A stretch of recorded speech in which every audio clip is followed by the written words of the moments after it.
sikreto ni Catherine Bernardo kay Alden ibinuko ni Eugene Domingo. Mas lalo na ngang lumalim ang pagkakaibigan na Catherine Bernardo at mga kasamahan niya sa Pilipinas Got Talent.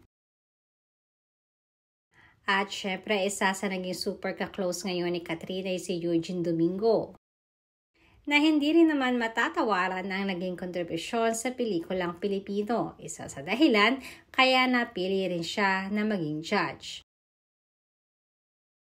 Nauna na ngang inamin ni Eugene Domingo na maging siya ay nagulat nang matanong at matawagan para maging host ng Pilipinas Got Talent.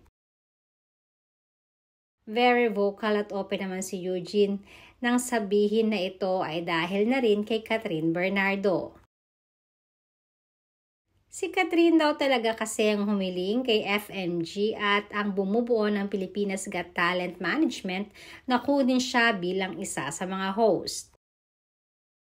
Na isa nga sa pinagpapasalamat niya sa aktres.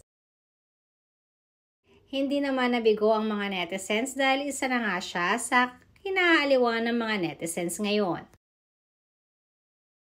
Samantalang habang patagal naman ang patagal ay hindi naman maiwasan na mag-joke ni Uge patungkol sa past relationship ni Catherine. At isa na nga sa nag-trending ay nang matanong nito ang isang contestant kung ano nga ba ang kinanta niya during the performance.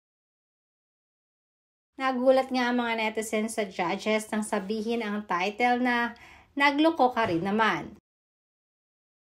Sabay tawa ng malakas si Uge at ganoon na rin si Donnie Pangilinan. Samantalang pagbibiro pa ni Uge kay Catherine na isa di umano si Tisoy sa nakatulong kay Catherine para makalimot sa ex nito. Sabay tawa naman ng malakas.